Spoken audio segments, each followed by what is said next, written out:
Veja no ICL Notícias, segunda edição.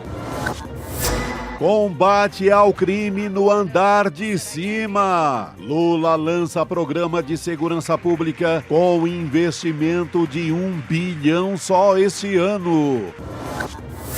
Ciro na corda bamba. Pressionado, presidente do PP publica vídeo nas redes se defendendo de operação da Polícia Federal. Explica aí, Tarcísio. Flávio Dino cobra explicações do governador de São Paulo sobre emendas recebidas via Congresso. Mais perto de Lula, Cássio Nunes assume presidência do TSE sob desconfiança dos bolsonaristas. O ICL Notícias, segunda edição, está no ar.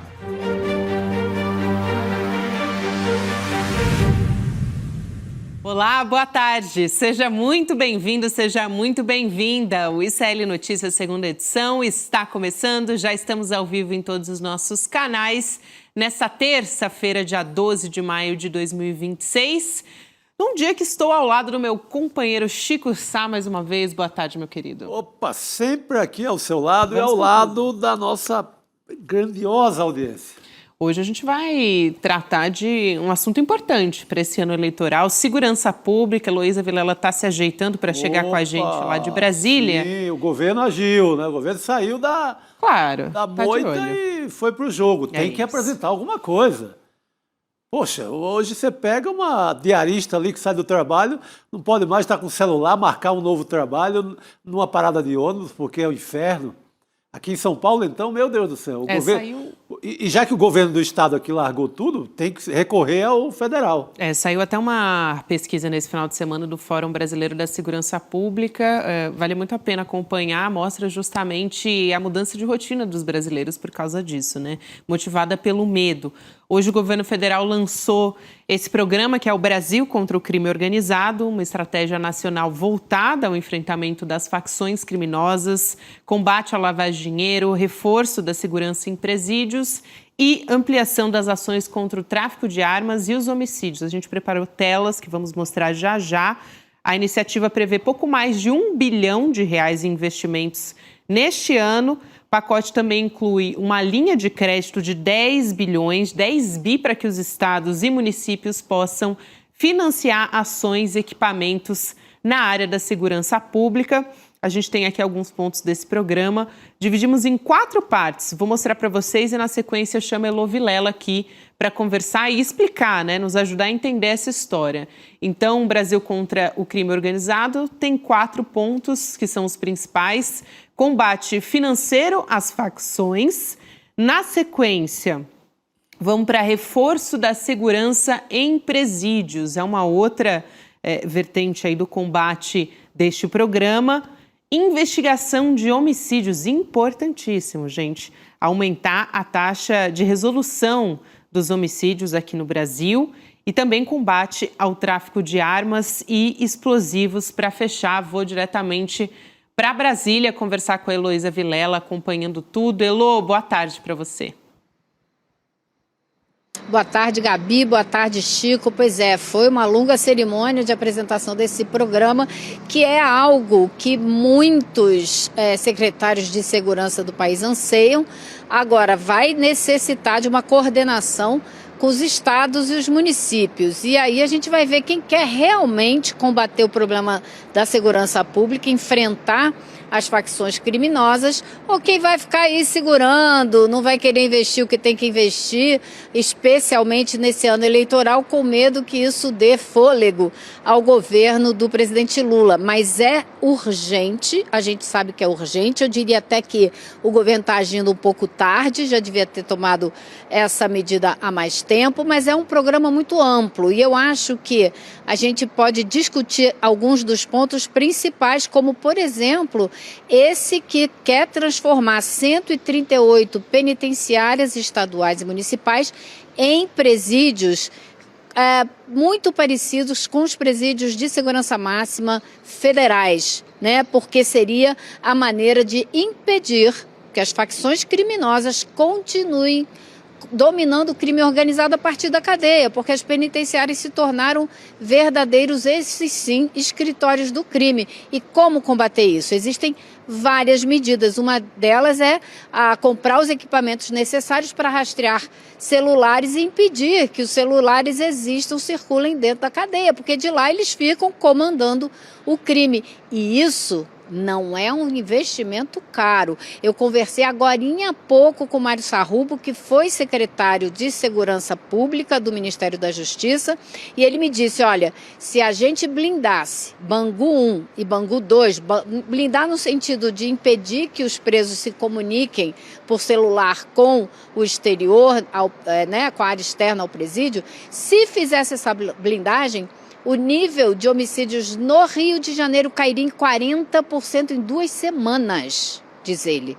Então, se você imagina, se você implementasse essa medida mais simples, que é só do celular, nos presídios onde estão os chefes das facções criminosas, o resultado se sentiria muito rapidamente, diz ele. Perfeito, Elô. Eu vou passar para o Chico a palavra. Só antes disso, quero convidar todos que estão nos acompanhando.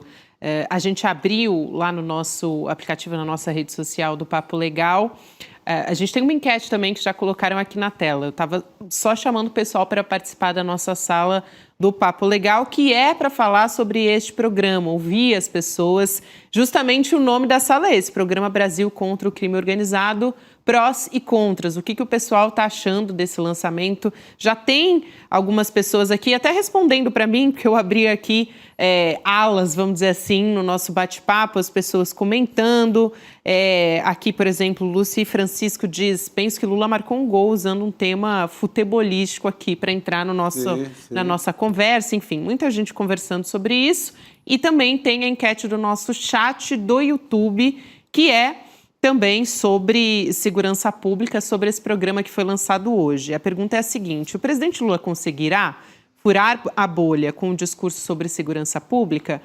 Então, a gente tem aqui as alternativas: sim, investimentos ajudam; não, falta vontade dos estados. E a terceira alternativa é só se mudar a lei primeiro. Chico, quero te ouvir sobre isso também e convidar todo mundo para participar e votar. Olha, acho que lei tem demais, viu? Para o que quiser aplicar, você já tem uma lei disponível. Sempre tem esse papo de tem que fazer mais uma lei. Não, tem lei demais. Falta a aplicação rigorosa. Eu acho que é um gol, como a espectadora usou, no sentido que o Lula vai para os debates, vai para qualquer discussão na eleição com um vasto cardápio sobre segurança pública. Não dava para o Lula chegar no debate televisivo e dizer e culpar apenas os estados, porque os estados realmente é quem tem que cuidar da ação direta, da ação executiva de segurança pública, conforme diz a Constituição. Mas isso não impede que o governo federal tenha um plano ambicioso como esse. Aí a Elô toca num ponto fundamental, qual vai ser o comportamento de estados, por exemplo, como São Paulo, que tem um governador numa oposição quase doentia ao governo federal. Aí eu tenho as minhas dúvidas, como é que o governo federal vai conseguir aplicar em São Paulo, por exemplo, o que está no papel hoje em Brasília. Mas se o Estado é inteligente, se os governadores são inteligentes e se juntam com o Lula nessa história, eu acho que todo mundo obtém até dividendos eleitorais. Por que não? Agora você imagina, porque a minha pergunta é como a gente chegou até aqui, nesse ponto em que o crime organizado não só recrutou, as facções criminosas se organizaram dentro das cadeias, foi a partir do controle das cadeias que as organizações criminosas cresceram e lá elas recrutam. Então quanto mais você prende, só prende, mais gente você entrega diretamente na mão do crime organizado. Então essa ideia de prender mais é bastante duvidosa. O presidente Lula falou uma coisa hoje que não é correta. Ele disse que os secretários de segurança reclamam que eles prendem e a justiça solta. Não é verdade. Se você olhar os dados das audiências de custódia, eles não saem soltando todo mundo, não. Soltam quando são pessoas que não têm a ficha criminal, que não apresentam riscos para a sociedade. Então, isso é um discurso da extrema-direita que não se verifica na realidade. Sim. Agora, a gente vai ter que cobrar, sim, dos governadores, como Tarcísio de Freitas, né, em Goiás, que é também da extrema-direita, que façam os investimentos necessários, porque o dinheiro vai estar disponível. E vai ser interessante, eu acho, observar o que vai acontecer no Rio de Janeiro, porque a gente agora tem lá um governador, que não é um governador, é um desembargador, que está cuidando do estado do Rio de Janeiro e está fazendo todas as mudanças necessárias. Acho difícil ele não embarcar rapidamente nesse programa. Imagine você, se ao embarcar nesse programa, o Rio de Janeiro sentir alguma diferença nos próximos meses. Isso vai mostrar que o problema do Estado não era só o crime organizado, era a conivência das autoridades com o crime organizado, que nunca quiseram, de fato, controlar e combater esse problema nos presídios. Por que não isolaram até hoje as comunicações nos presídios de Bangu 1 e 2? Né? Podiam ter feito isso há muito tempo. Então, agora não vai ter desculpa, porque agora existe um programa federal com financiamento do BNDES, com toda a orientação, apoio do governo federal, coordenação entre os estados, entre todas as polícias. Então vamos ver quem vai embarcar e quem vai realmente querer combater o crime organizado. Eu quero trazer uma fala do presidente Lula, na verdade duas, mas a primeira pedindo a colaboração do judiciário para combater o crime organizado também. Esse é o primeiro trecho que a gente mostra aqui do lançamento desse programa. Vamos assistir. Ainda falta muita coisa para a gente chegar ao ponto que nós precisamos chegar para que as pessoas de bem nesse país vençam as pessoas do mal. Além de você mudar um monte de coisa, nós vamos ter que também conversar muito com o Poder Judiciário, porque há muita queixa de governadores que muitas vezes a polícia prende os bandidos e uma semana depois esse bandido está solto. Tem muita gente que se queixa que tem muitos lugares, meu caro governador do Rio, que a pessoa é presa e o preso escolhe o lugar que ele quer ficar preso. E às vezes ele é libertado e dirigido para a cadeia que ele quer ficar. Aliás, essa foi a fala que a Elô fez a ponderação agora junto com a gente, né? É importante olhar para a hierarquia, né? Porque prender peixes pequenos, realmente você só alimenta o crime organizado, você alicia essas pessoas a facções criminosas, né? Só para trazer, Chico, o outro vídeo aqui que a gente tem do trecho do presidente Lula dizendo que conversou com o Trump e pediu a entrega de criminosos aqui para o Brasil, que estão em Miami. De quem que ele estava falando, né? Ele não deu nomes, mas... Eu até sei, viu? Ele tem citado recentemente o empresário Ricardo Magro, né? O dono da Refit, que vive em Miami atualmente, é foragido, considerado foragido da justiça brasileira. Vou passar esse trecho de mais esse vídeo e já te passo a palavra. Vamos nessa. Eu disse ao presidente Trump, se você quiser combater o crime organizado de verdade, você tem que começar a entregar alguns nossos que estão morando em Miami. É só querer discutir. E agora o Wellington foi comigo, o Dario foi comigo. Nós falamos para o presidente Trump, nós temos proposta de asfixia financeira. Nós temos proposta de combater a lavagem de dinheiro, inclusive tem um estado nos Estados Unidos, a Delaware, se não me falha a memória, que é um estado que tem lavagem de dinheiro de gente brasileira. E, ao mesmo tempo, parte das armas que nós aprendemos vem dos Estados Unidos. E essas coisas é importante dizer, porque senão eles passam a ideia que a desgraça toda está do lado de cá e que eles não têm nada a ver com isso. É o maior sonegador do Brasil, né, Chico? Ele devia estar falando dele. É apenas o maior sonegador do Brasil, que está lá no bem bom, em Miami, tranquilo, sereno, e nada acontece com ele.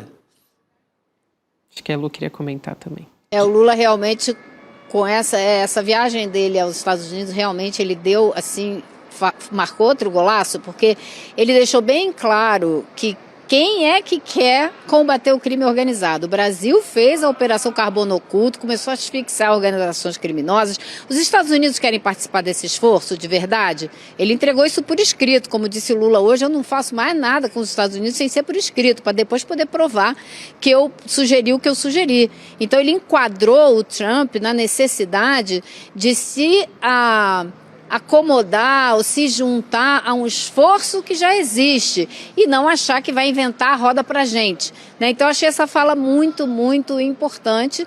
Agora, acho também importante destacar que essa história de que a polícia prende, a justiça solta, não é correta. Se você for olhar a média das audiências de custódia, 69% dos presos ficam presos. Os outros 31% que são soltos são pessoas que não oferecem grande perigo.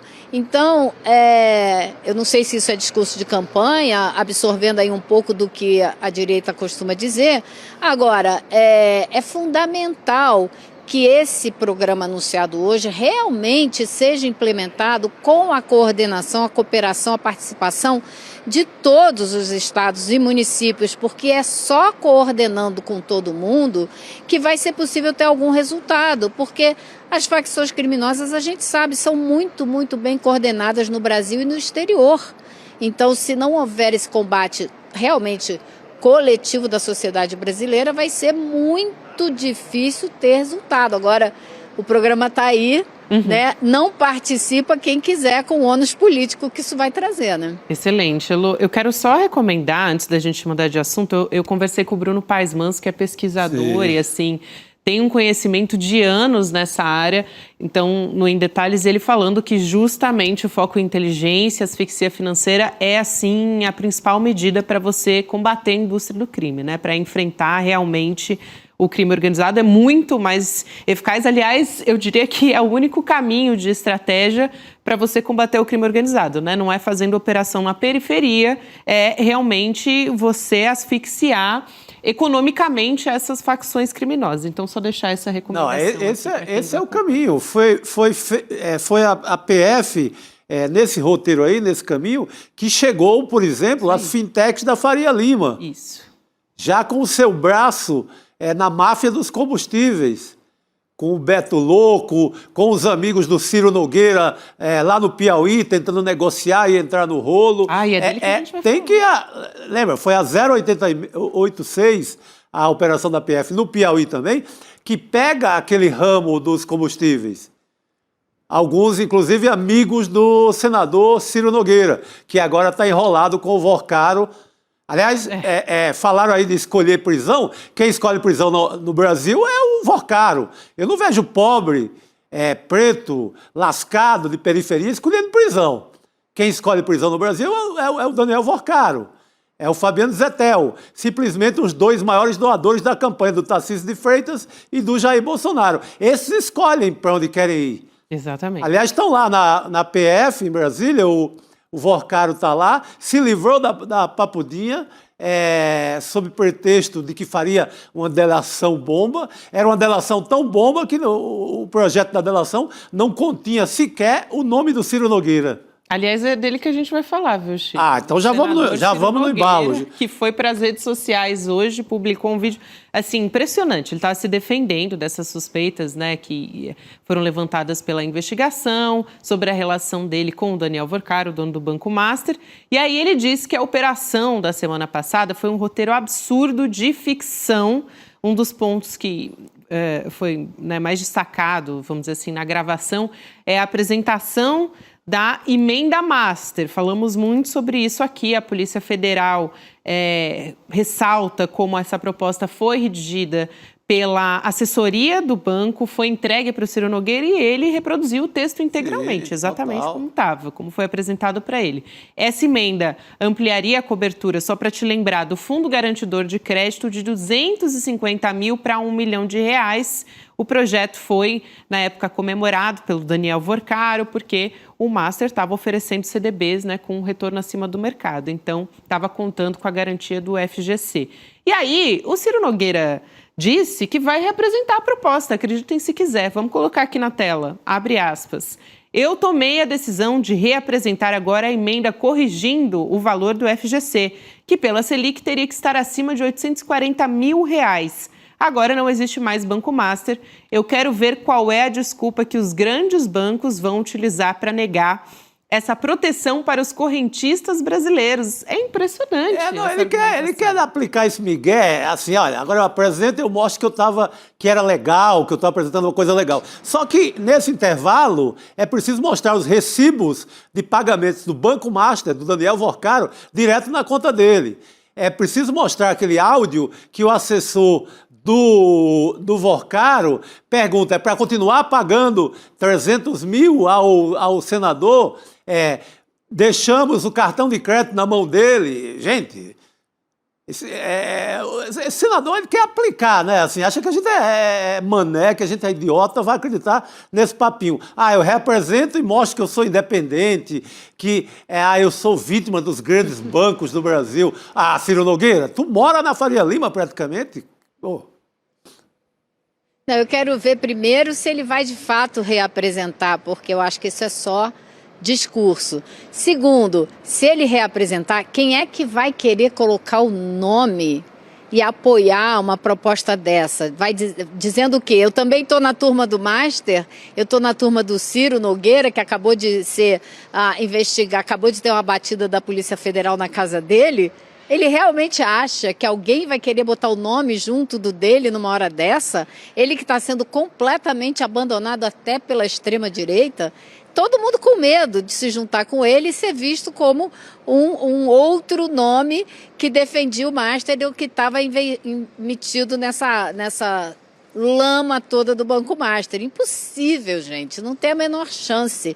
E num momento que o Congresso está totalmente envolvido com algumas poucas questões que precisam ser resolvidas antes de sair todo mundo para a campanha eleitoral. Ou seja, isso é puro discurso vazio, né? Mas é impressionante ter a coragem de se apresentar com esse discurso. O vídeo dele, que naturalmente é óbvio que não vamos passar aqui, porque parece aquele programa Acredite Se Quiser, do Jack Palance, dos anos 80. Acredite Se Quiser, uma palhaçada. E hoje, para completar, essa ligação cada vez mais evidente do Banco Master com o bolsonarismo, com o Centrão, tem uma matéria agora, acabou de sair da Constança Rezende na Folha de São Paulo, mostrando que o marqueteiro, coordenador da campanha do Flávio Bolsonaro, o Marcelo Lopes, está envolvido naquele contrato para esculhambar o Banco Central nas redes sociais. É um contrato feito com uma agência aqui de São Paulo, que contratava influenciadores a pedido do Daniel Vorcaro, tanto que a operação chama DV, e esses influenciadores iam para as redes sociais dizer que o Banco Central foi injusto e foi sacana com o Vorcaro ao liquidar o Banco Master. Então, esse senhor, o Marcelo Lopes, ele teria recebido 650 mil também nesse rolo do Daniel Vorcaro. Então, é só mexer que a gente começa a ver a podreira que está saindo dessa relação Banco Master, bolsonarismo e Centrão. Olha o naipe do marqueteiro do Flávio Bolsonaro. Diz bastante. Meu Deus. Pois então, começa bem, né? Não vai demorar, né? Não vai demorar para chegar lá, né? Não vai. Se alguém tem alguma dúvida... Pelo amor de Deus. Já está se mostrando dessa maneira. Elô, eu quero trazer ainda mais um assunto aqui sobre o presidente da Câmara, Hugo Motta, que hoje disse durante uma entrevista para uma rádio de São Paulo que prefere a relação com o governo atual do Lula do que a que ele tinha com o governo do Jair Bolsonaro. Então, o que a gente tem aqui, né? O presidente da Câmara falando que na gestão anterior os parlamentares eram coagidos para aprovação de projetos de lei, e ele se referia àquele período em que as emendas parlamentares não tinham um caráter de obrigatoriedade, né? Então, vamos ver o que ele disse, abre aspas, o Hugo Motta, tá? Quando se trata da relação executivo-legislativo, temos tido esse respeito e, de certa forma, dado prioridade às matérias que são importantes para o governo federal. Prefiro muito mais o governo atual, que é uma relação de harmonia, de diálogo, de respeito, do que a relação antiga de quando os parlamentares tinham que ficar com o pires na mão, sendo coagidos pelo governo federal pelo Poder Executivo para aprovar as matérias. É uma sinalização, né? Mas é uma cara de pau também, né? Troféu cara de pau 2, porque o primeiro a gente deu para o Ciro Nogueira, dá o segundo para esse rapaz aí, que gente... Já acenou para todos os lados possíveis. Quantas vezes ele não traiu o governo na calada da noite, em votações absurdas na Câmara? Ele está sentado em cima do fim da 6x1, está ali joga uma migalha para a oposição, joga uma para o governo, tentando se equilibrar. Mas esse senhor aí passou o tempo inteiro flertando com o que há de pior do bolsonarismo. Agora ele observou, ele fez as contas, viu que a partir de agora, se ele continua do lado da oposição, do lado do Flávio Bolsonaro, complica a eleição dele lá na Paraíba, vai complicar a eleição dele lá na Paraíba, onde o Lula tem maioria, aí agora está tentando reposicionar na campanha eleitoral, mas é outro cara de pau, né, Elô? Olha, Chico, não tem frase mais centrão do que essa frase que ele disse. Eu prefiro o governo atual do que o anterior. O Centrão sempre prefere, quando pode, o governo atual, porque é com o governo atual que ele faz os negócios, né? Então, é assim, típico do Centrão que ele falou. E é exatamente a questão da eleição, porque não só pode atrapalhar a eleição dele, como a do pai dele ao Senado. Ele quer botar o pai dele no Senado. E ele conta com o apoio do presidente Lula para fazer isso. Então, ele está de olho, sim, nas eleições. Agora, o Hugo Mota, que teve aqui hoje, no lançamento desse programa para a segurança pública, sentou-se ou foi colocado ao lado do presidente Lula, do outro lado estava o vice Alckmin, e quem não estava aqui era Davi Alcolumbre, que convidado foi e não compareceu. Então o Hugo Mota está fazendo o trabalho dele direitinho de conseguir continuar mantendo o apoio do presidente Lula para as eleições do fim do ano. Alcolumbre ainda não refez, ainda não reconstruiu a ponte aqui com o Palácio do Planalto, que tarda, mas não falha, né?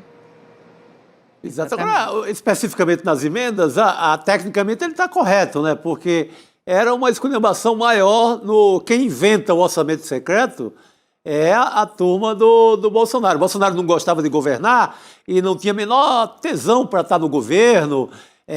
Não gostava mesmo, gostava de andar de jet ski no final de semana.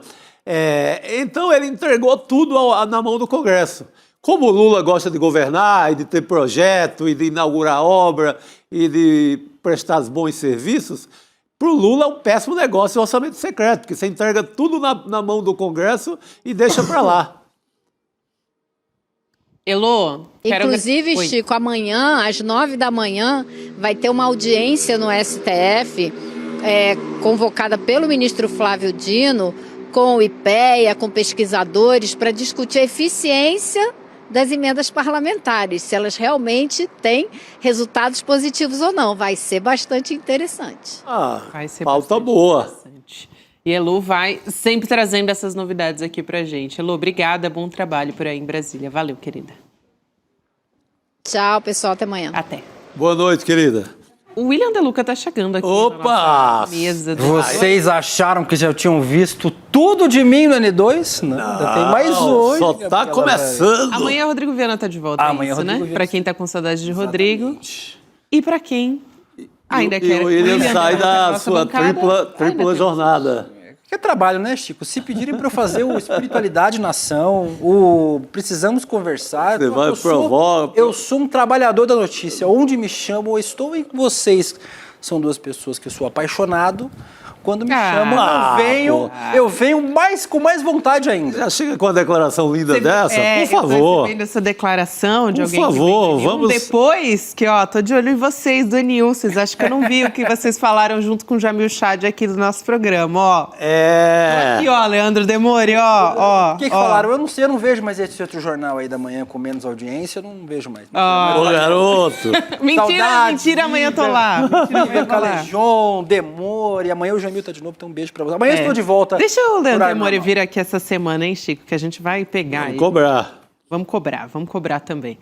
E seguimos aqui com o nosso noticiário, hein, pessoal? Sabe quem falou novamente? Presidente do PL, Valdemar Costa Neto. Vocês acharam que já tinha acabado, não? Eu sempre lembro de uma música, acho que era dos anos 90, o nome dele é Valdemar, o nome dele é Valdemar, lembra?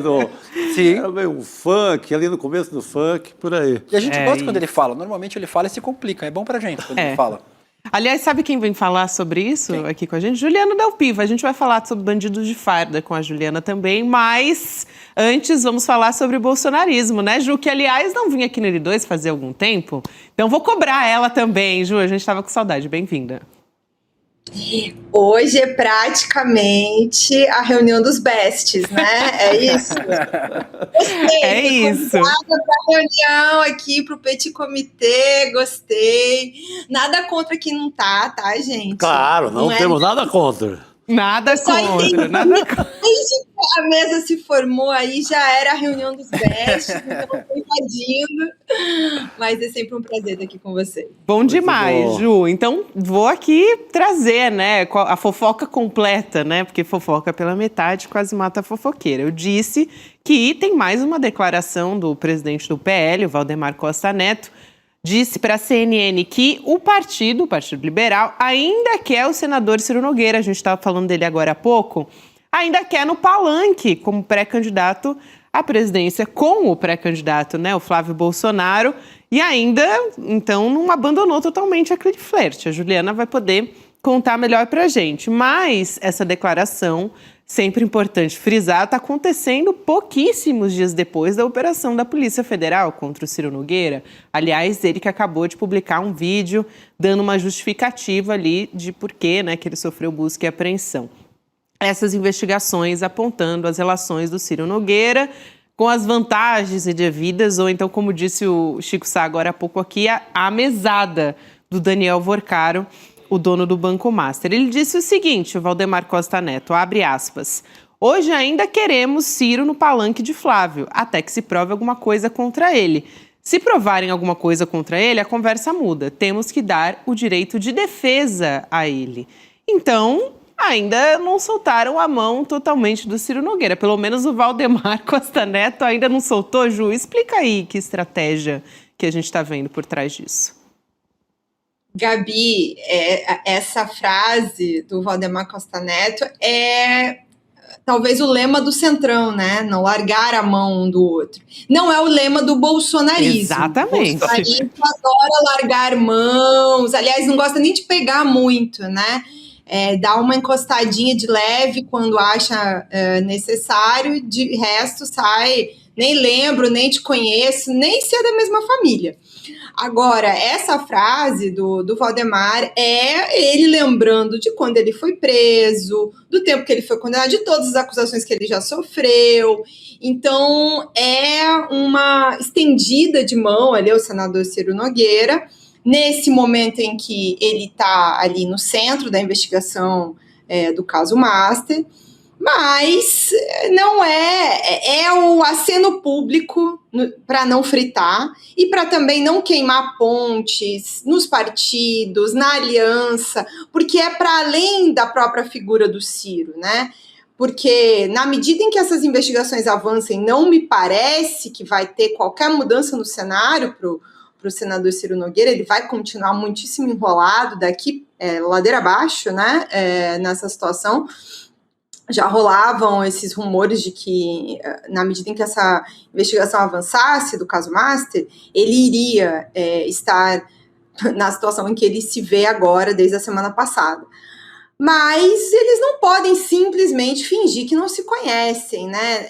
Assim, de uma semana para outra. Pelo menos não o Valdemar. O Flávio não me espantaria, tá? Se essa semana o Flávio virasse e dissesse, o Ciro quem?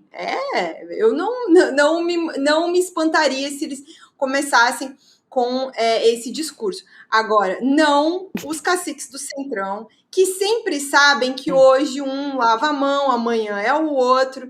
Então, como os negócios, as negociatas partidárias, por que uma coisa que as pessoas esquecem, né? Há um problema concreto no presidencialismo de coalizão, que tem alguns partidos e algumas figuras que não importa qual é o governo, eles sempre são governo, né? Então, o Ciro Nogueira agora faz uma oposição porque era estratégico, não é porque ele adora o Bolsonaro, né? É porque era estratégico para eles fazer uma oposição ao governo Lula pela chantagem às emendas, por todas essas negociatas que a gente cansa de falar aqui. Também é a situação do Valdemar. Não é o objetivo do PL em 2022 e é ainda em 2026 é continuar sendo um dos principais partidos do Congresso Nacional, a maior bancada do Congresso Nacional. Isso dá poder político, representatividade, chantagem ao governo qual for, ou seja, qual governo estiver lá, se ganhar o Lula, se ganhar o Flávio, se ganhar o Caiado, eles vão ter essa força e fundo partidário. Então, essa declaração está muito ligada a um interesse próprio do Valdemar e do PL, não é nem olhando para o Flávio. Agora, ele é um político profissional, está acostumado a fazer campanha com pesquisa na mão. Ele sabe que se amanhã a pesquisa vier dizendo que o Ciro é radioativo, esquece. O Flávio nunca viu o Ciro na frente. Dá um follow no Instagram. Né? Amanhã tá soltando a mão. Ontem, eu diria até. Sim, larga na hora. Saiu do grupo. Ô, Ju, eu tava rindo aqui porque o Valdemar sempre me lembra aquele meme, quem gosta de futebol sabe, o novo técnico do Flamengo é o senhor Valdemar. E aí os xingamentos acontecem na sequência. Eu adoro quando o senhor Valdemar fala. O Valdemar tinha que ser mais entrevistado. Eu daria um programa diário pro Valdemar, para ele falar todos os dias tudo que pensa sobre política, porque ele ajuda muito a gente, né, do campo progressista. Não se sabe se é fã ou hater. O Valdemar sempre ajuda, é óbvio.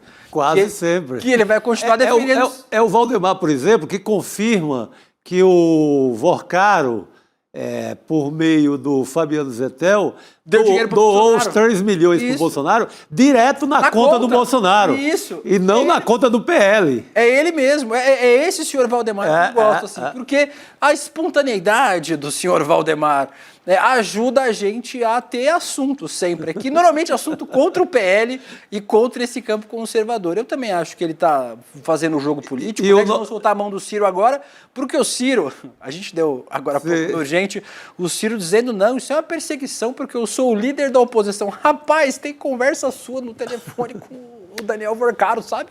Mas não dá para soltar a mão do Ciro agora, porque o Ciro é presidente do Progressistas, assim, é um dos maiores partidos desse campo da extrema-direita. Exatamente. Não, a Ju foi direto ao ponto. É um aceno, né? Um aceno político do Valdemar. O cara está numa hora péssima, né?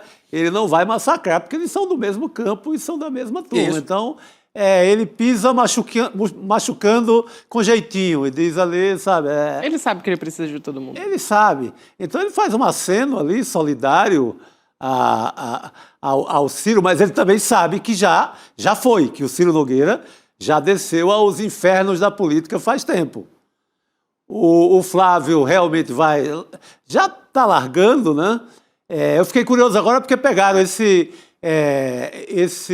a Folha acabou de dar, esse Marcelo Lopes, que seria o coordenador de comunicação / marketing da campanha, foi descoberto naquela operação DV, que é a operação de contratação de influenciadores para falar mal do Banco Central no momento em que o Banco Central liquida o Banco Master. Então tá chegando também muito dentro do comitê do Flávio essa história toda, né, Ju? Me parece que sim, e também não me causa espanto, porque, primeiro que é uma reportagem de Constança Rezende, que é uma grande amiga, excelente repórter, e filha de Chico Otávio, meu parceiro no Bandidos de Filha do Chico, que bacana. Constança Rezende é filha do Chico, e é uma excelente jornalista, mas essa tática de mentir via rede social e ataque via rede social é uma coisa da qual o bolsonarismo enfim, precoce, né? Eles criaram isso desde as campanhas de 2016, vem aprimorando com o tempo, devem investir nisso, nessa campanha presidencial. Então, pode se preparar para receber muita informação falsa, muito ataque, muita baixaria, assim, à medida em que a campanha for avançando. Porque é como eles usam as redes sociais como uma arma política para atacar quem quer que seja. Não, nem só adversários, às vezes são aliados mesmo. Depende da conveniência. Então, assim, militares já foram atacados, para não esquecer aqui, né, no período da tentativa de golpe de Estado, o general Braga Neto incitou ataques aos comandantes das Forças Armadas, para que eles topassem o golpe de Estado, para pressioná-los por causa desses ataques que eram feitos publicamente. Então, essa lógica, ela tá ali dentro, ela é fomentada por eles e em alguma parte são eles que são os formuladores desse tipo de política, que é assim que eles fazem política, é dessa forma. E usando tudo quanto é tipo de subterfúgio e estratégia suja, né? E por baixo, perfil falso. Então, em nada me espanta saber que a campanha do Flávio tem alguém na coordenação que estava envolvido também em promover essa mesma tática no caso do Master. Eles fizeram isso, eles fazem isso, eles continuarão fazendo isso. Então, assim, faz parte dessa lógica. Muito bom, Ju. Eu quero só lembrar a nossa audiência aqui, que pode conferir lá no nosso canal do ICL, já está com mais de 1 milhão de views, a entrevista que a gente fez com o Mauro Capucci Matosinho, né? Aquele piloto que foi um dos primeiros a denunciar essas questões todas ligadas ao Ciro Nogueira e conectando já diretamente ao caso do Banco Master. Então, sempre bom lembrar de que essa sementinha foi plantada aqui e essa entrevista está completa no nosso YouTube também. Todo mundo pode acompanhar lá. Vale muito a pena. Recomendo. Inclusive. Ali está o roteiro inicial de todo esse crime, né?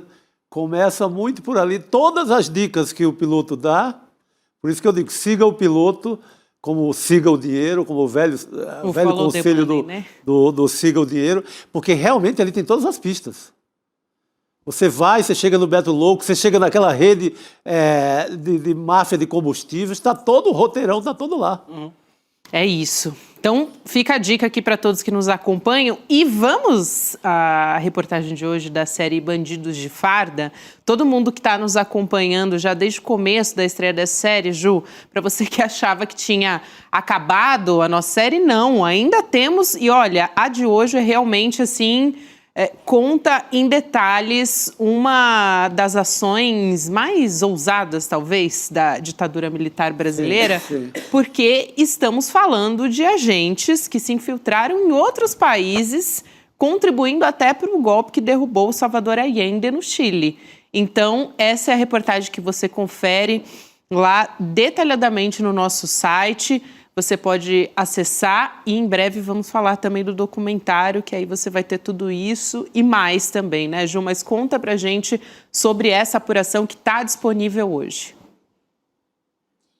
Gabi, essa história, e é legal estar aqui com o Chico, para esse Chico dava para fazer um roteiro, fazer um filme de...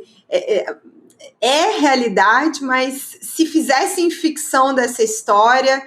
E não sei se chegariam em tantos detalhes quanto a realidade tem.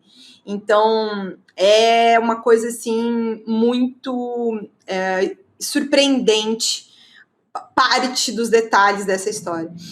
A ditadura, de maneira objetiva, né, um dos relatórios de balanço que o coronel Ciro Etgoen fez em março de 74, na passagem de governo do Médici para o Geisel, ele entrega esse relatório e lá ele conta que ele tem cerca de 30 agentes infiltrados. Ele nomeia 2, como a gente já contou numa reportagem dias atrás, que um é o Cabo Anselmo, outro é o Vitor Luiz Papandreou, que atuam em ações aqui dentro do Brasil. Mas ele também aponta 6 agentes com atuação internacional. 2 no Chile, 2 na Argentina, 2 no Uruguai. A história... que mais deu para apurar detalhes e que também é a mais surpreendente é entender os detalhes de como a ditadura brasileira apoiou, ajudou, tentou ela própria um plano para derrubar Salvador Allende em setembro de 73. Tinha um grupo ligado ao comando de uma organização chamada Pátria e Libertad, que é chileno, com 3 dirigentes que já tinham tentado um golpe no Chile em junho de 73, ou seja, meses antes. Eles acabam não conseguindo, saem do Chile, ficam exilados no Equador, e aí eles voltam ao Chile primeiro pelo Brasil, vêm ao Brasil, e do Brasil voltam ao Chile com auxílio do Centro de Informações do Exército e homens do coronel Ciro Ettigone. E ele conta detalhes dessa operação dentro desse relatório. Eu e o Igor, assim, apurando extensamente isso nesses últimos meses, o Igor a gente também, além desse relatório, tem o caderninho da contabilidade do Ciro. E aí a gente vai lá e olha esses gastos, né? O Igor compila pra gente que teve 50 mil reais, hoje, valores atualizados, né? 50 mil reais que foram gastos com esses agentes infiltrados só nessa preparação dessa tentativa de golpe no Chile.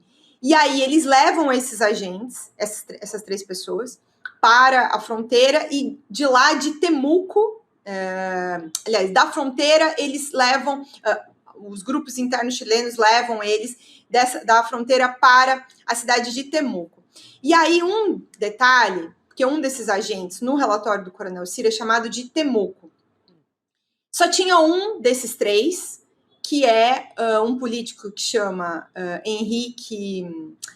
Eduardo Herrera, que é de Temuco, que começou sua vida política em Temuco, que é um senhor de 82 anos hoje, que aí depois seguiu carreira política pelo Chile, aí se aliando a partidos progressistas, inclusive em correntes simpatizantes da Frente Ampla e até simpático ao Boric, o ex-presidente chileno que saiu agora recentemente, e dá essa virada. Tudo leva a crer, porque até no próprio relatório do coronel Ciro é apontado que é um dos dirigentes, então só poderia ser um dos 3. O único que é de Temuco é o Eduardo Herrera, estou confundindo o Henrique Herrera, o Eduardo Herrera. A gente tentou falar com ele desde esses últimos dias, ele hoje de manhã, inclusive, respondeu, a família respondeu, dizendo que ele está muito idoso, não tem condições de responder sobre esses detalhes todos, que queria se poupar dessa situação, então não quis comentar as descobertas, a documentação, mas tudo aponta para esses 3, como os agentes infiltrados do CIE dentro dessa operação, que aí quando eles fazem essa travessia, quando eles entram no Chile para tentar dar o golpe, ajudados pelos brasileiros, o golpe para matar o Salvador Allende, derrubar o governo do Chile, já tinha acontecido. Então, a Operação Temuco, ela acaba não resultando diretamente, mas eles se somam aos golpistas e aí depois colaboram, dão informações, agentes do CIE vão para o Estádio Nacional, interrogam presos, a ditadura brasileira entra com tudo. Só que nesse período todo, né, de fim de 70 até 73, interessava muito a ditadura brasileira ter acesso às informações no Chile, porque vários brasileiros tinham ido para o Chile se exilar nessa mesma época. Inclusive, os 70 banidos depois do sequestro do embaixador suíço foram para o Chile. E há uma colaboração já anterior ao golpe e que depois continua posteriormente. E também na Argentina, no Uruguai, a ditadura brasileira pagava inclusive, esses agentes. Tem ali os valores nos relatórios que a ditadura... Ou seja, dinheiro do contribuinte, para quem está acompanhando a gente aqui, o dinheiro do povo brasileiro pagou agentes estrangeiros para atuarem como agentes duplos, infiltrados para a ditadura brasileira, para fazer o quê? Prender, torturar, assassinar pessoas. Então, assim, uma monstruosidade completa. É uma história, assim, muito difícil de contar, porque ela tem episódios duríssimos, mas também, assim, Sim. É um thriller, né, Chico? Sim, uma coisa, assim, muito surpreendente de conhecer nos detalhes como funcionava. É surpreendente mesmo, né, Chico? Você vai olhar os documentos, assim, fica muito claro como muitos deles acobertaram e participaram de sequestros, de roubos, de estupros, sabiam tudo o que estava acontecendo, orquestraram tudo o que estava acontecendo. Então é uma crueldade, assim, você ler os detalhes, Sim. Como a Ju disse, né? Saber que roubava, às vezes, assim, um brinquedo de criança, é uma coisa assim, tem uns requintes de crueldade. Que é a máquina do Estado praticando isso, né? A serviço dessa bandalheira toda. E essa série inteira, né, Os Bandidos de Farda, ela é para lá de cinematográfica, né? Cada detalhe. Você pega o capítulo Cabo Anselmo, que acontece lá entre o Recife e a cidade do Paulista, que é onde acontece a chamada chacina da Chácara São Bento. Uhum. Aquilo, meu Deus, dizem que tem muito filme sobre ditadura. No meu ver, não tem nada ainda. Tem pouco. Você pega essa série Bandidos de Farda, dá uns 10 filmes e filmes com roteiros completamente inéditos. Uhum. A série traz nome de novos torturadores. A série traz a participação dos ingleses, coisa que ninguém sequer imaginava até agora. Então, é revelação para mudar a história. E eu acho importante, Ju, esse aspecto que você traz. Tem uma música de uma banda que eu gosto muito, chamada Cache 13, uma banda, um duo porto-riquenho. Tem um trecho que diz: La Operación Cóndor invadiendo mi nido, perdono pero nunca olvido. Como existiu uma interlocução entre essas ditaduras latino-americanas e entre essa extrema-direita à época, que queria dar golpes de Estado na América Latina inteira. Uns golpes vieram antes, outros golpes vieram depois. Algumas ditaduras começaram antes, outras começaram depois, mas como, além da coordenação dos Estados Unidos, né, que a gente já conhece, com a Operação Cóndor, nessas ditaduras latino-americanas, como também havia essa interlocução, essa troca entre elas. Algumas coisas a gente já conhecia da ditadura da Argentina com o Brasil, Uruguai com o Brasil, Argentina com o Uruguai, mas essa do Brasil com o Chile também é uma revelação importante para a gente ter mais informações sobre como essas ditaduras cooperavam entre si, esses golpes de Estado cooperavam entre si. Era uma rede, né, muito bem montada, que eu acho que ela só se repete, não com essa crueldade, não com esse peso das ditaduras, mas ela se repete agora no outro assunto que a Ju conhece muito bem, que é a rede da extrema-direita, a rede política de influência que pega o pessoal do Milei, mais Equador, Colômbia, vários que aqui no Brasil teve como comandante o Eduardo Bolsonaro, com ligação com esse povo todo, com um amor ao Bukele como ideal, ali, como fetiche do sistema carcerário que seria o eficiente, mas essa rede talvez ela se repita agora num plano mais só ideológico, porque, óbvio, não tem essa crueldade que teve durante a ditadura.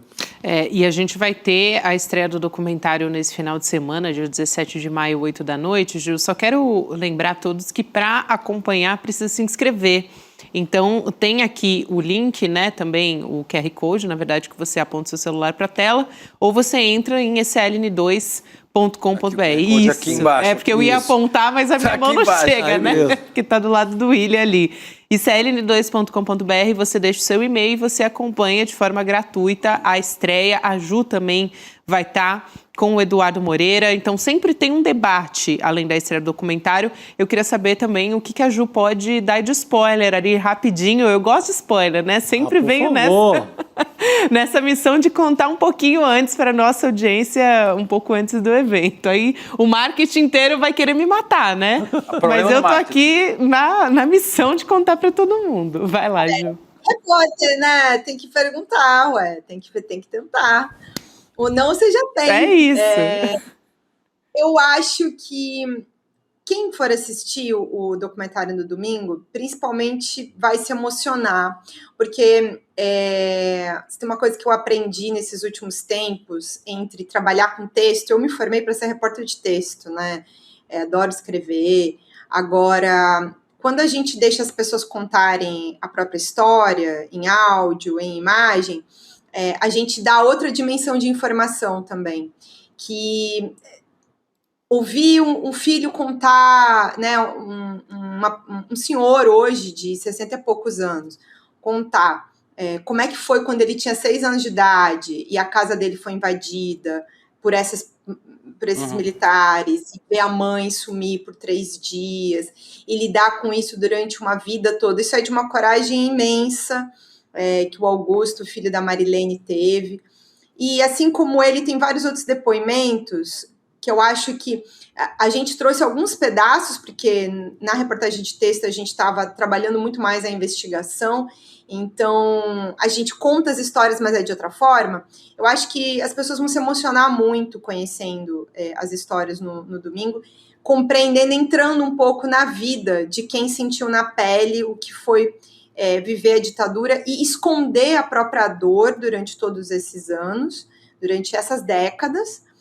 E agora, a partir do arquivo do Coronel Ciro, a gente conseguir trazer essas pessoas para o lugar que elas mereciam, né? De poder contar a própria história delas. Que eram histórias que iam ficar escondidas e esquecidas, perdidas no tempo, sem que se acessasse, sem que a população brasileira, que tem direito de conhecer essas histórias, conhecesse. Então, tentando te dar um spoiler, Gabi, eu acho que tá muito emocionante, sabe? Falei de manhã no N1, vou ressaltar aqui de novo o trabalho da Patrícia Rubano, fazendo a direção e depois a montagem dessas entrevistas, desse trabalho. Foi brilhante todo o trabalho dela durante a construção desse documentário, numa parceria muito grande comigo, com o Chico Otávio, com o Igor, que atuamos mais diretamente no documentário. A gente chamou a Shirley no final das reportagens de texto, porque, enfim, também não podia roubar ela do Chico Alves o tempo inteiro, por mim eu roubava, mas não posso. Então, a gente trabalhou mais direto no documentário, nós 3. Então, foram alguns meses de convivência, e a Patrícia é uma pessoa também muito sensível, pegou essa história pela mão junto com a gente, estudou, se aprofundou sozinha, e se dedicou muito, e trouxe muito do que a gente queria ver, sabe? Quando a gente fez as entrevistas juntas, ela conseguiu traduzir essa história. Então, espero que vocês gostem. Eu, particularmente, estou muito orgulhosa do resultado desse trabalho. Acho que é o trabalho mais bonito que eu já fiz aqui no ICL. E estou muito orgulhosa, sabe? Não só do que a gente conseguiu fazer, mas também do esforço do Igor, do Chico, da Shirley, de toda a equipe do site também, sabe? O Éder e o Fred trabalharam essa imagem que vocês veem, são eles captando as minhas ideias loucas e testando e fazendo de novo, até a gente achar o ponto exato de como a gente queria ver tudo isso no ar. Então, se dedicaram um absurdo para ver tudo acontecer. E aí eu também estou esquecendo uma porção de pessoas que trabalharam no mas aí vai ter que ver a estreia para saber de tudo, né? Entendeu? Porque tem um monte de gente para vocês acreditarem, ela precisa darem palmas, tá? O Gustavo na edição, o Caio Salles e o outro Gustavo nas imagens, que também foram super parceiros. Enfim, mas sobretudo um agradecimento muito grande às pessoas que toparam da entrevista e colaboraram com esse trabalho. Elas são muito corajosas e para elas tem muita coisa em jogo em botar o rosto ali na frente da câmera e contar o que viveram. Ô Gabi, só registrando pessoas no Papo Legal aqui, a Maga Patológica diz, gente, já deram um Google para ver como a família Tchegoin está atuando politicamente hoje. Eles têm um histórico de envolvimento com golpismo, né? Então é importante. A gente lembrou bem aqui no... Para ela ler a nossa primeira matéria, o do Ciro contando toda essa história, inclusive. E tem muita gente aqui ansiosa e eu recebi audiência qualificadíssima hoje. A Juliana Baroni reivindicando a mim que Patrícia Rubano é diretora do Precisamos Conversar. É verdade. O programa que vamos fazer daqui a pouquinho daqui a pouquinho. Então, um ganho. A Juliana vai roubar todo fica mundo. De onde? Juliana Baroni, no de caso, Juliana né? para Juliana. Juliana para Juliana. Se liga aí, Ju Baroni. Tá bom. Um beijo para Patrícia Rubano, um beijo para Juliana Baroni, um beijo para Juliana Dalpiva e um beijo para você que está assistindo no nosso Papo Legal também. Eu vou ter que me despedir da Ju, mas reforço aqui, hein, gente, o cln2.com.br para acompanhar essa estreia no dia 17, domingo, 8 da noite, vale muito a pena. Para quem leu, para quem ainda não leu, vale para todo mundo, importantíssimo a gente acompanhar essa história toda contada no documentário. Obrigada, Ju, bom ter você aqui com a gente, um beijo. Beijo, queridos, e não terminou. Temos matérias ainda, nunca isso, acaba. Ainda tem um restinho de semana aí. Calma que ainda vem mais. Obrigada, Ju. Beijo. Até a próxima. Eu queria só contar aqui rapidinho uma história que o nosso diretor, o Ricardo Gouveia, lembrou, que é daquele soldado chileno que aceitou uma camisa do Corinthians para fazer vista grossa. Para quem não conhece essa história, né, foi durante a ditadura militar chilena, foi um jornalista que estava exilado lá em Santiago, e aí ele usou uma camisa do Zé Maria para negociar com o guarda, porque ele era fã do Rivelino. Sim. E aí, por meio desse acordo ali, a ditadura do Pinochet acabou conseguindo liberar 5 pessoas, né? Salvou a vida de 5 pessoas que estavam ali, né? 5 brasileiros que estavam no Chile. Então é bem interessante para quem não conhece essa história acompanhar. Porque o soldado acreditou que era do Rivelino, mas na verdade era do Zé Maria. Então tem toda essa... Trocou o lateral, o Super Zé com o reizinho do parque. Exatamente, Chico, exatamente. Mas é muito interessante essa história que ele não compraria, não. Não seria comprado. Pra você não teria como. Se fosse a do Sócrates, eu cedia fácil. Eu também. Eu também ia ceder fácil, viu, Chico? Já que falamos do Precisamos Conversar, vamos, né? Vamos. Precisamos Conversar. Já? Olha... A conversa de hoje está muito boa, eu só adianto isso. Depois que a gente vai trazer o trailer agora e eu faço aqui as minhas considerações. Vamos assistir, gente. Hoje, no Precisamos Conversar, vamos debater sobre o movimento que questiona o voto feminino nos Estados Unidos. Também vamos polemizar com o assunto morte. Sim, o que vocês acham de realizar o próprio velório em vida? E segundo o IBGE, os homens são 5 milhões a menos do que as mulheres. Isso é bom ou ruim? Fica por aí que o Precisamos Conversar é hoje, logo depois do N2, às 7 da noite.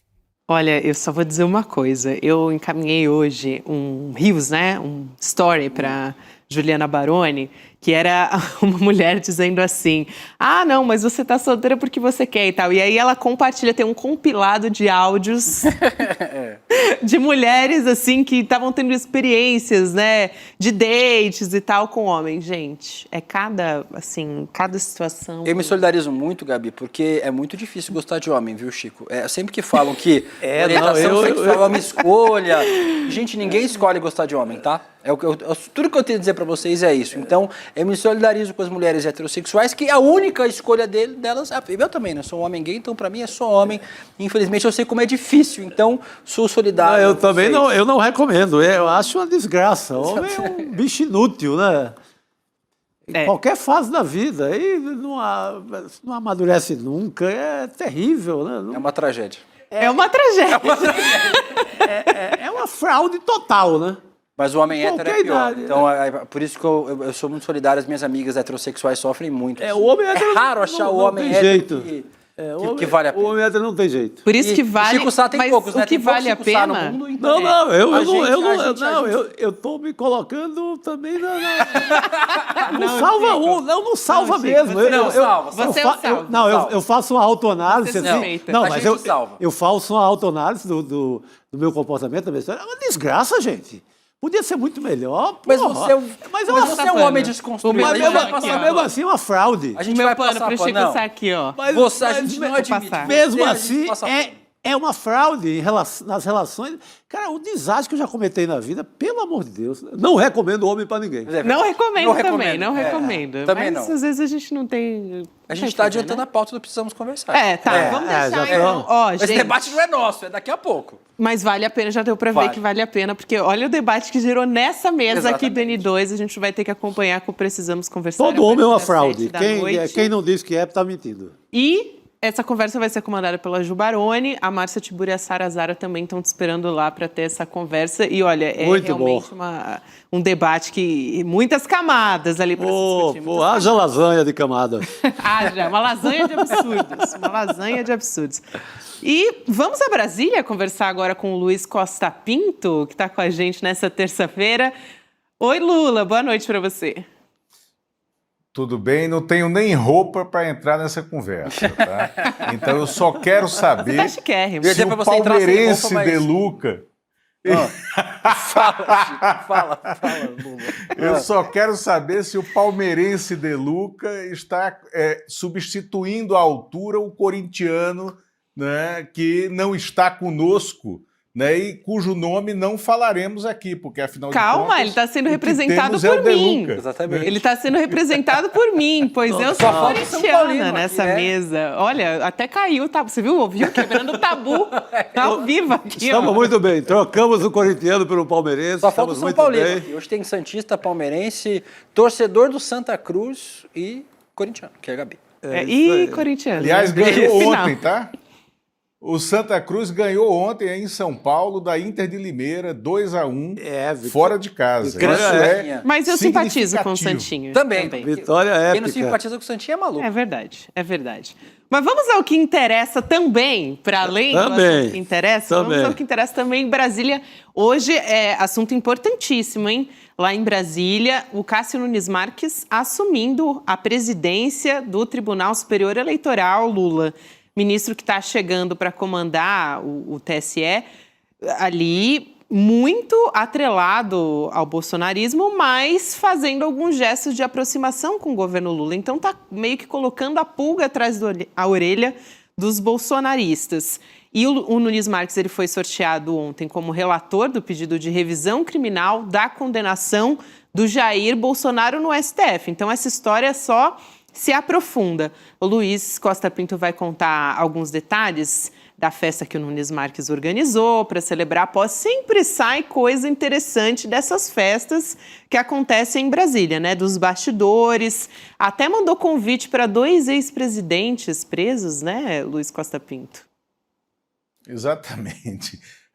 2 ex-presidentes presos, o Collor, né, e o Jair Bolsonaro, que estão cumprindo domiciliar, foram convidados, não mandaram resposta, porque a resposta seria não posso porque estou sob cautelares, né?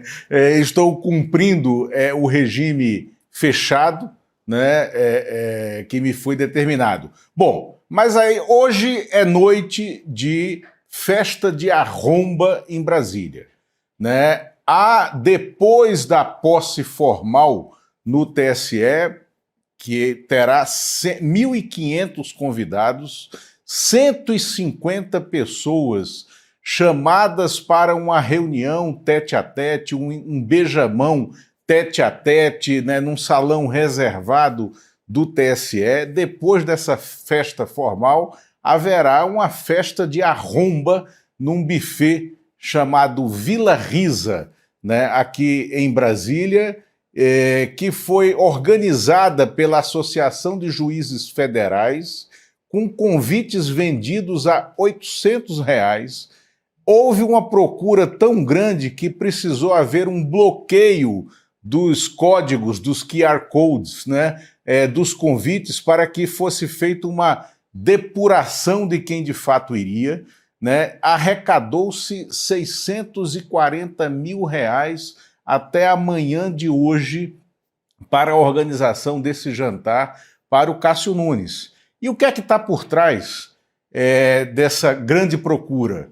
É a mudança que não será sutil no Tribunal Superior Eleitoral, nesse ano de eleição presidencial, e ele tendo na sua composição o Cássio Nunes como presidente, o André Mendonça como vice-presidente, 2 ministros indicados por Jair Bolsonaro, Dias Toffoli como 3º integrante do Supremo Tribunal Federal no TSE, os ministros indicados pela OAB, né, pelo 5º da OAB, que são a Estela Aranha e o Floriano de Azevedo Marques. A Estela Aranha trabalhou com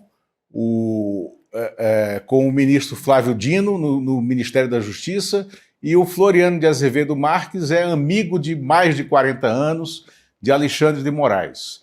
Os dois outros integrantes do TSE são do STJ e fazem a linha técnica, jurídica dentro do STJ. Não tem um alinhamento ideológico. Mas o ministro Cássio Nunes precisa corrigir as determinações de investigação, de uso de inteligência artificial, de mau uso das redes sociais, de crime nas redes para produção de fake news em ano eleitoral, de disparo em redes como WhatsApp e Telegram, né? De propaganda eleitoral indevida, contendo mentiras também, e tudo isso está parado no ano eleitoral. Vem daí a grande esperança do bolsonarismo de que haja, né, nessa mudança de perfil do TSE, uma janela para que entre o golpismo, né? E isso é perigoso. Então, vem daí também essa esperança em que essa festa de arromba sinalize algo para a advocacia em Brasília, que está vivendo dias de intensa festa nos escritórios privados pela negociação de delações. Chico, sabe, espero que a festa de arromba não arrombe nossa democracia, né? Tá perigoso. Cássio Conká, prove que eu estou errado. Minha aposta, nada otimista, é que tudo isso que o querido Lula trouxe agora vai continuar parado. Não me parece que o perfil... Tinha gente comemorando o perfil técnico do Cássio Nunes Marques como presidente do TSE. É verdade, tinha gente dizendo isso nesses dias.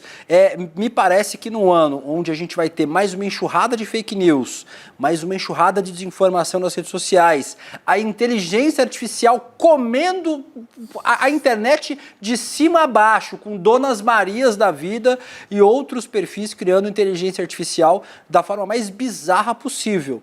Não vejo, e aí, prove que eu estou errado, Cássio Conká, por favor. No Cássio Nunes Marques, essa figura de pulso firme para combater essa desinformação, essa IA, esses abusos eleitorais que já estão acontecendo nas eleições desse ano. Aquele vídeo de fome, né? Do Flávio Bolsonaro usando um vídeo da época do Jair Bolsonaro dizendo que era do governo atual. Isso. Por exemplo, só estou citando um caso vai correr aqui. solto, não vai ter nada de... Vai correr solto, não vai ter nenhum plano assim de combate.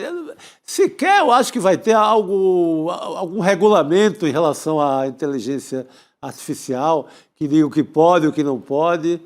Eu sigo 100% descrente aí que o Cássio Conká possa fazer alguma coisa.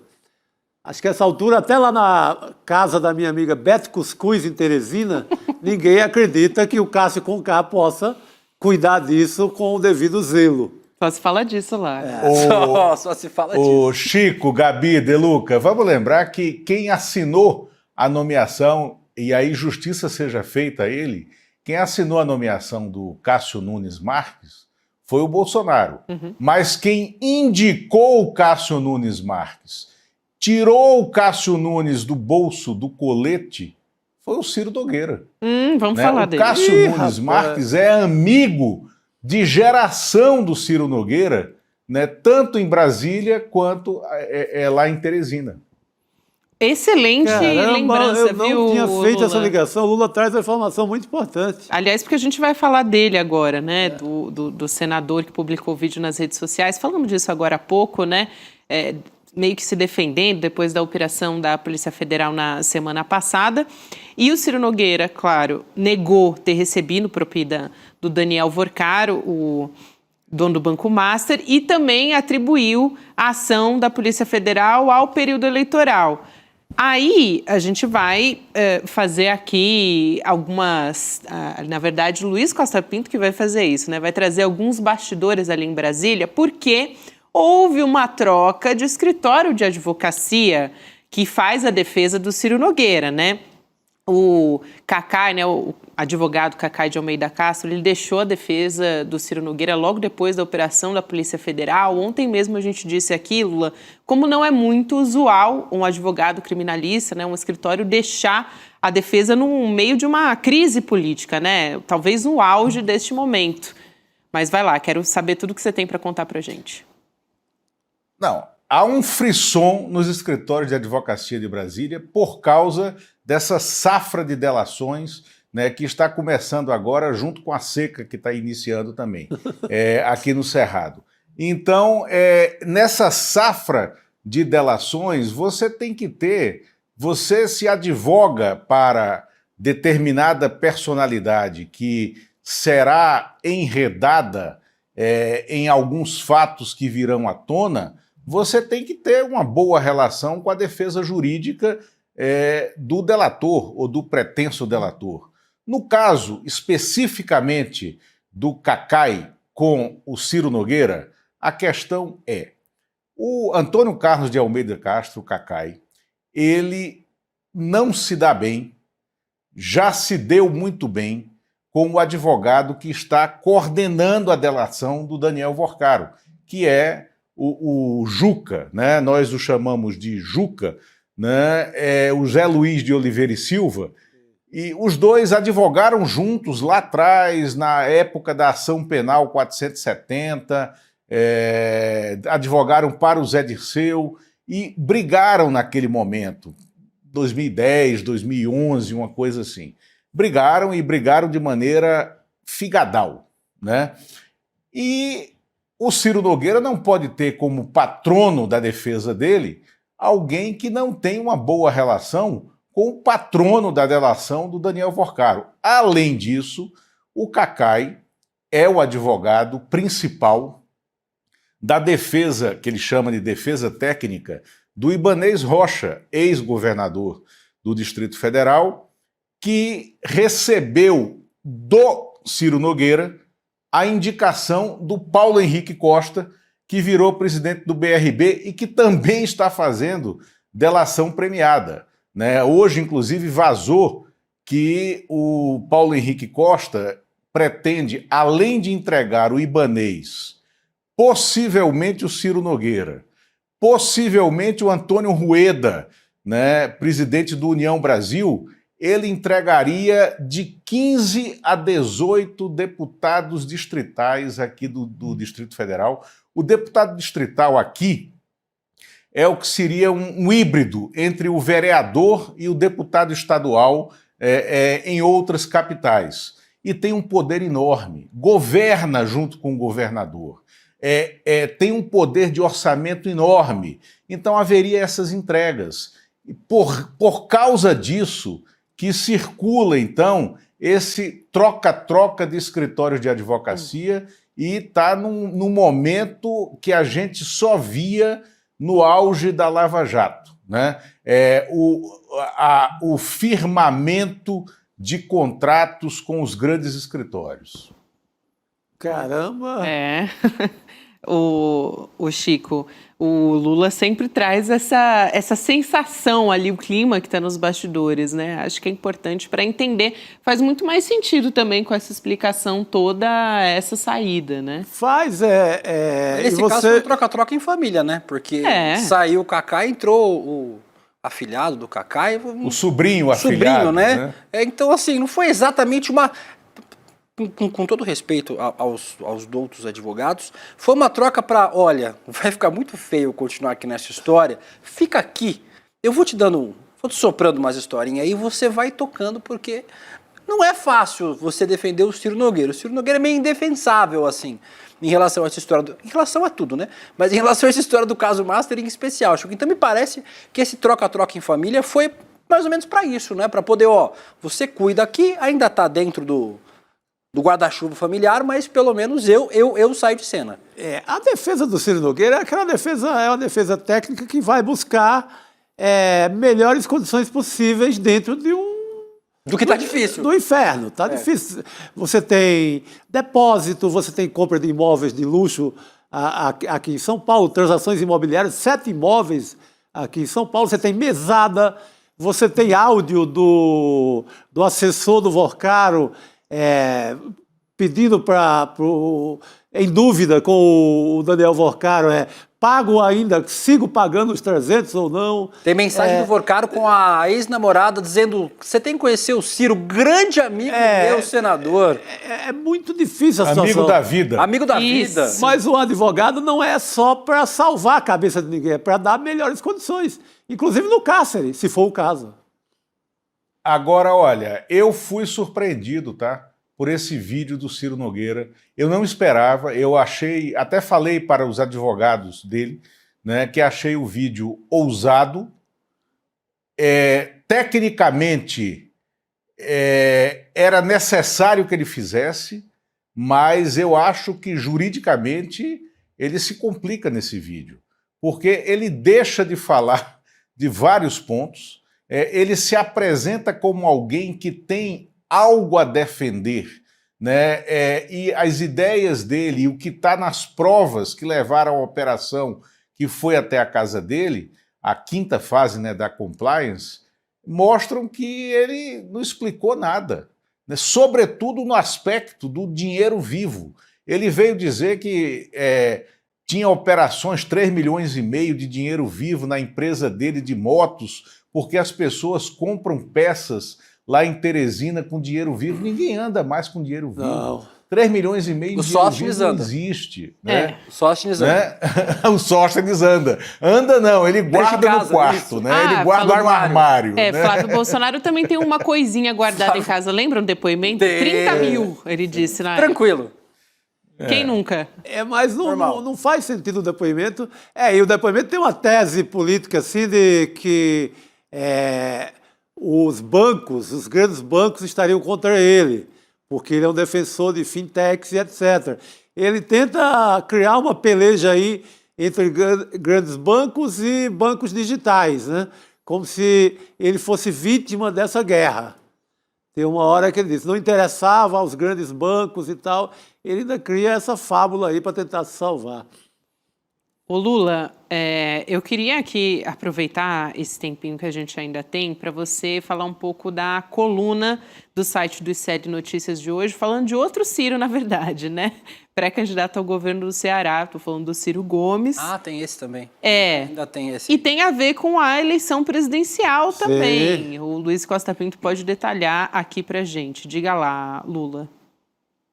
É o seguinte, Gabi, o Ciro Gomes tomou a decisão ontem, acabou com essa história de que poderia ser, mais uma vez, um candidato à terceira via, né? Ele já foi 4 vezes, e seria um insucesso na certa. E por que ele tomou essa decisão?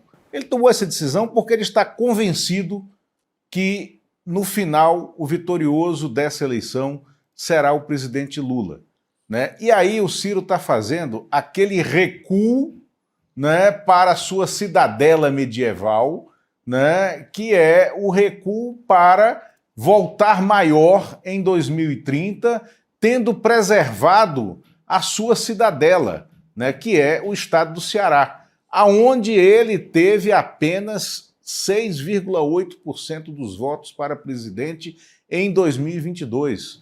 Foi uma derrota absolutamente acachapante, né, no estado que ele venceu nas 3 outras eleições que disputou a presidência. Ele venceu, inclusive, o presidente Lula, né, quando eles tiveram confrontos diretos para a presidência no Ceará. Então, o Ciro precisa fazer essa renovação, essa restauração, para voltar candidato a presidente em 2030. E no cenário local, ele é competitivo para o governo. Queira o PT ou não queira o PT, o Ciro é competitivo na cena local. Gabi, você é minha amiga, né? Eu espero que sim. Você me promete uma coisa? Se um dia eu não souber a hora de parar, você me avisa? Eu já fiz isso. É verdade. O pior é que ela já fez. Exposed. E eu parei. Porque a gente tem que ouvir os amigos. Às vezes, eu acho que falta um amigo, e um amigo sincero. Sim, não aquele amigo que quer sempre te agradar, um amigo que fale, meu camarada Ciro Gomes, dá uma cutucada, né? It's time to stop. Isso que você está fazendo, pare. Porque eu acho que não dá mais. De Luca, né? Fantástico, porque eu vou fazer um expose aqui da minha vida. Tá bom, mas... Eu quase entrei no braço com o Ciro Gomes, pedindo que ele parasse num dado momento, em 2002, quando ele queria bater no Juca Varela. Ele é candidato a presidente da República. Se tivesse batido, Juca tinha dado Varela, certo. Fotógrafo da Folha. Né? E eu disse, não, e aí quase que a gente sai no braço. Devia ter saído. Então, a culpa é sua, Lula. Agora, se você tivesse dado uns 2026... tapas nele em 2002, a gente estava resolvido. Discutindo o Ciro em 2030. Eu só não tenho ponto final aqui nessa bancada, tá? E a Gabi é que tá... Eu terceirizei esse ponto final para a Gabi, ela que coloca em mim. Né? Ai, Lula, bom demais Muito ter bom. você aqui com a gente hoje. Obrigada, meu querido. Valeu. Bom Até trabalho. Boa noite, querido. Um abraço. Deixa eu trazer aqui bem rapidinho. A culpa é do Lula que não parou o homem na hora certa. Quando devia ter parado. Luiz Costa Pinto é o responsável. Vamos aqui ver a manchete que acabou de sair, gente? O presidente Lula anunciou o fim da taxa das blusinhas. Ou, como diz a internet, as brusinhas, Eu né? sabia que isso ia cair. Então, compras internacionais de até $50 não vão pagar imposto. A gente tem aqui... Teve, né, uma arrecadação de 1,71 bilhão de reais nos 4 primeiros meses desse ano, né, de 2026, no imposto de importação com as encomendas internacionais, segundo a Agora, sabe quem não vai gostar nada disso?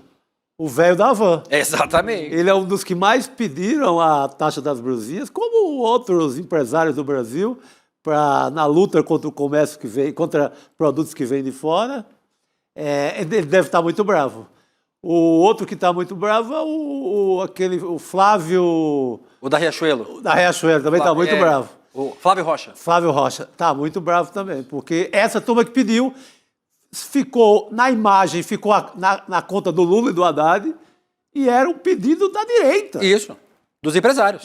Mas a rede social achou que era o Lula, então bom que o Lula vai agora e derruba. Amanhã falaremos mais sobre isso, gente, porque o programa já está derradeiro. Aqui, que estava fechado. O aplicativo já abri para ver se já atualizou aqui. Genial. Um negocinho para trazer aí. Maravilha. Deus ajude. Taca o dedo, tá valendo. Vamos ver.